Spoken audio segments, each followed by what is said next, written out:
কক্সবাজার জেলার মহেশখালী উপজেলার ছোট মহেশখালী মৌজার ৬ নং ওয়ার্ডে অবস্থিত মুদিরছড়া রাখাইন বৌদ্ধবিহারের সামনে থেকে আমি ভিডিওটা করছি। আমি ঘুরে ঘুরে একটু দেখাবো, আপনাদেরকে ঘুরিয়ে ঘুরিয়ে দেখাবো। প্রথমে আপনাদের একটু পেছনে নিয়ে যায়, অতীতে নিয়ে যায়। এই যে গাছের উপরে ঝুলানো যে সাইনবোর্ড দেখছেন, ঐতিহ্যবাহী মুদিরছড়া রাখাইন সম্প্রদায় এলাকার প্রবেশপথ, স্থাপিত 1723 খ্রিস্টাব্দ। শান্তি শৃঙ্খলা ঐক্য বিনষ্ট হয় এমন কোনো কাজ করবেন না, এই অনুরোধটা করেছেন বর্তমান যিনি স্থানীয় চেয়ারম্যান আছেন এলাকার, তিনি এটা সতর্কবার্তাটা দিয়েছেন। তাইলে আমরা এখান থেকে যেটা পাই সেটা হচ্ছে আজ থেকে 3 শতাধিক বছর আগে এখানে বসতি স্থাপন করা হয়। বসতি স্থাপন করা হয় মানে এই এলাকাটাকে স্বীকৃতি দেওয়া হয় প্রশাসনিকভাবে অন্তত 3 শতাধিক বছর আগে। এটা আমরা এখান থেকেই বুঝতে পারি। এবং আজকে যে কারণে আমরা এখানে এসেছি এবং যে গুরুত্বপূর্ণ বিষয়টা আপনাদেরকে আমরা দেখাতে চাই সেটা হচ্ছে, এদিকে দেখুন, এটা হচ্ছে বৌদ্ধবিহার। এটা হচ্ছে এখানকার বৌদ্ধবিহার, যে বিহারের বয়স 136 বছর। আমি হিসেব করে দেখলাম 136 বছর এই বিহারের বয়স।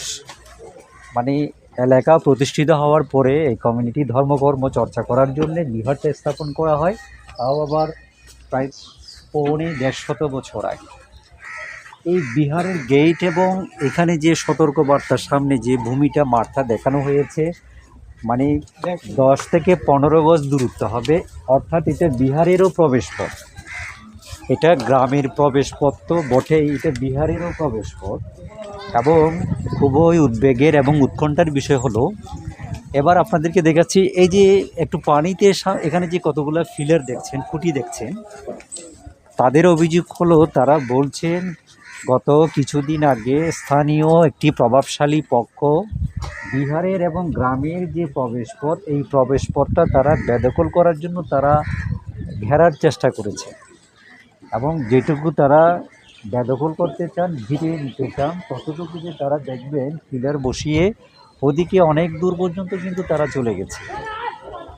অর্থাৎ গ্রামের যে প্রবেশপথ, এখান থেকে গ্রামের শেষ পথ পর্যন্ত তারা গ্রামের এবং বিহারের যেটা সামনের জায়গা, একটা মাঠ চলাচলের পথ, সেটা তারা জোরপূর্বক বেদখল করার চেষ্টা করছে।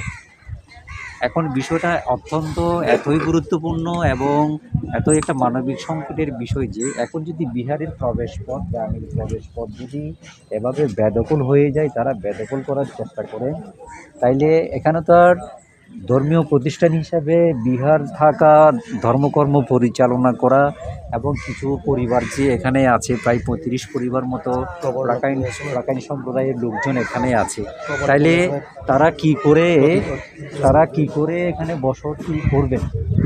একটা এলাকার নিরাপত্তার বিষয় আছে, তাদের স্বাভাবিক যে এলাকার অনেকটা মহিলারা আছে, মেয়েরা আছে, তাদের বিচরণ আছে।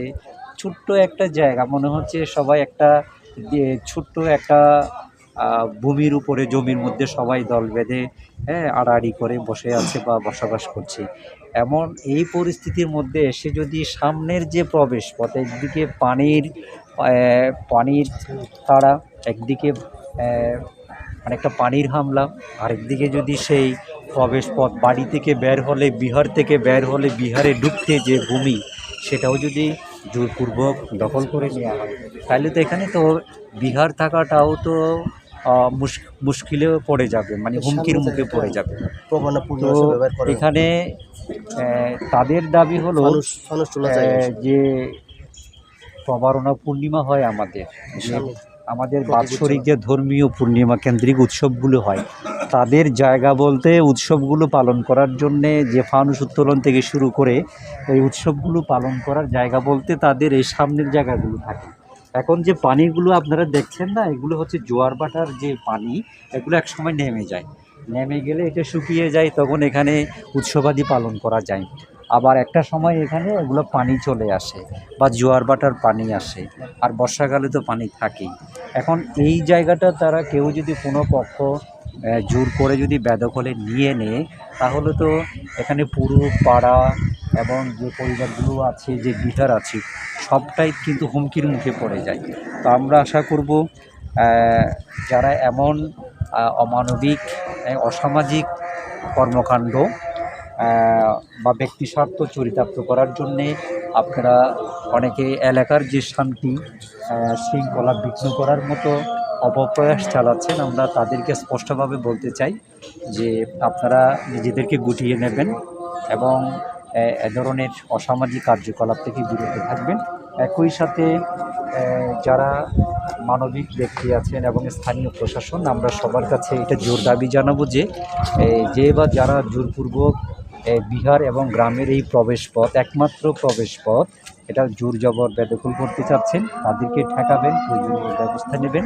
আমরা প্রশাসনের কাছে, রাষ্ট্রের কাছে, রাষ্ট্রযন্ত্রের কাছে সেই নিবেদন জানাচ্ছি, আবেদন জানাচ্ছি, একই সাথে জোর দাবি জানাচ্ছি।